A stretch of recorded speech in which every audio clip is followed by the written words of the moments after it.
Dah makan?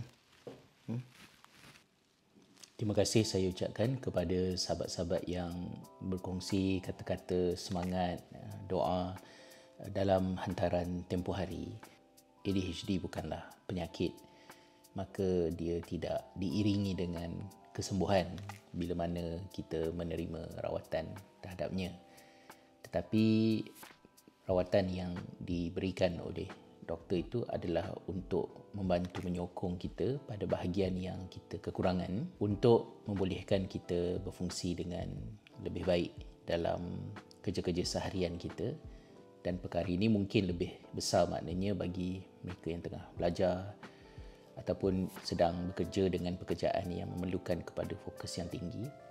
Walaupun saya tidak ada secara spesifik mempunyai apa-apa pekerjaan yang mencabar saya dalam hal seperti itu, tetapi dalam usaha untuk menulis buku, mengarang dan mencari pekerjaan yang lebih baik semasa berada di island ini, saya harap rawatan yang diterima dapat membantu untuk mengatasi perkara-perkara yang sebelum ini mungkin saya tidak takrifkan dia sebagai masalah, tetapi saya terima dia sebagai kelemahan diri saya sendiri, kerana bila tengok balik pada CV dekat LinkedIn, nampaklah yang saya sukar untuk bekerja dalam pekerjaan yang sama dalam tempoh yang lama, kecuali pekerjaan itu memberikan ruang yang seluas mungkin untuk saya kreatif dan entusiastik di dalam projek-projek yang diberikan.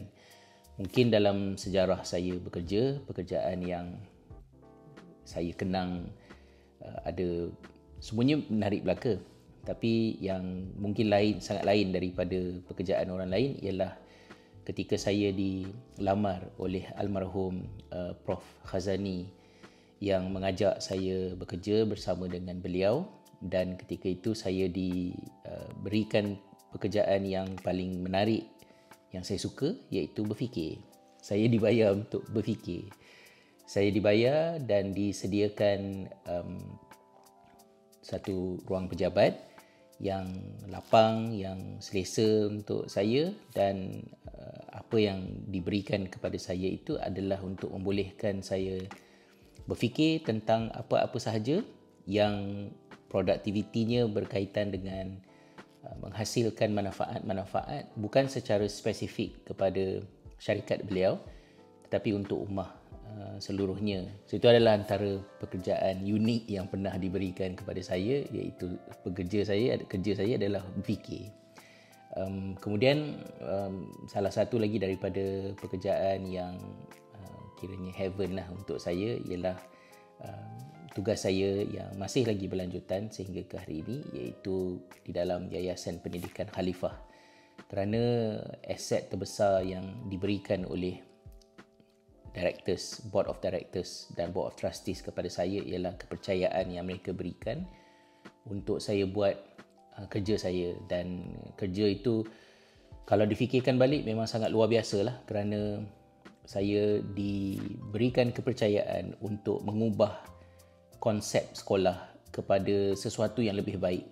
Saya kira di fikiran Board of Directors, Board of Trustees, tidak ada model spesifik tentang bagaimanakah rupa sekolah berkenaan.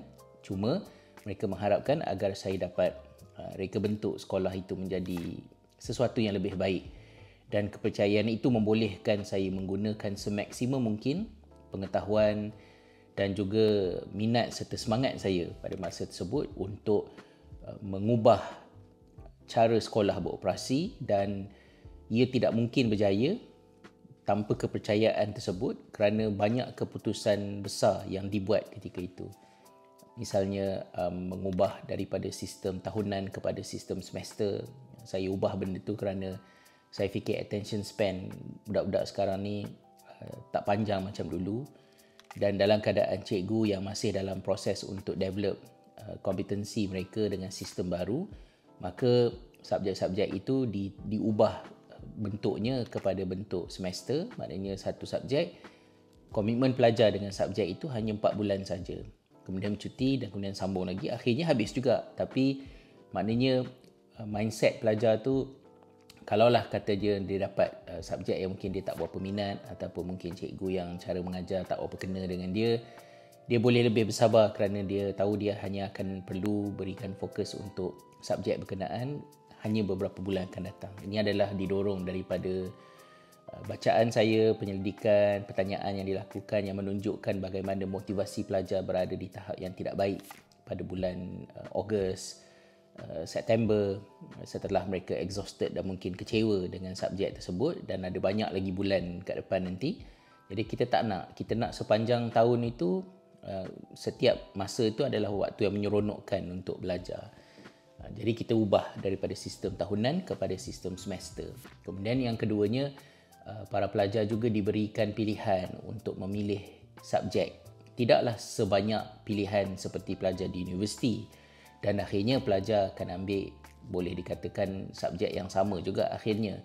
Tetapi kita reka bentuk jadual pada masa tersebut agar pada setiap slot ada 2-3 pilihan dan pelajar boleh memilih manakah yang dia nak belajar, semata-mata kerana saya ingin meningkatkan komitmen pelajar terhadap subjek-subjek berkenaan, kerana di fikiran mereka subjek itu adalah merupakan sesuatu yang mereka pilih dan bukannya assign kepada mereka. Ini bukan satu perkara yang mudah, sangat susah untuk buat jadual yang boleh accommodate benda-benda ni tadi, dan mungkin sekarang ni pun sekolah dah tak buat dah benda tu, tapi untuk beberapa tahun yang pertama itu adalah di antara hasil kerja yang exciting lah untuk saya. Jadi itu antara pengalaman pekerjaan yang saya sangat hargai. Hari ini merupakan hari pertama saya memulakan medication untuk ADHD atas pemantauan daripada konsultan psikiatris yang membantu, dan beliau memaklumkan kepada saya bahawa di kalangan pesakit beliau, dia jarang memberikan Ritalin.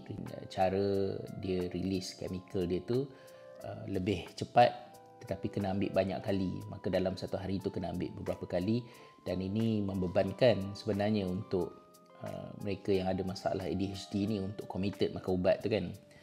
Jadi dia telah berikan kepada saya Concerta XL, dan Concerta XL ini pada minggu yang pertama saya ambil pada dos yang paling minimum untuk memberi peluang kepada badan menyesuaikan diri selama lebih kurang 1 minggu, dan selepas minggu nanti barulah dos itu akan digandakan kepada 36 mg.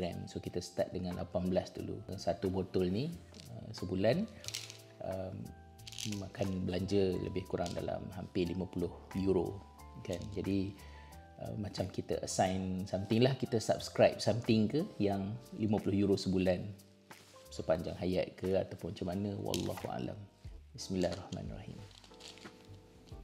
Jadi ada dua lah, satu Concerta dan satu lagi Omega 3. Akan tetapi bagi mereka yang mengalami ADHD, jika mengambil Omega 3 disarankan untuk mengambil Omega 3 yang mempunyai EPA yang tinggi.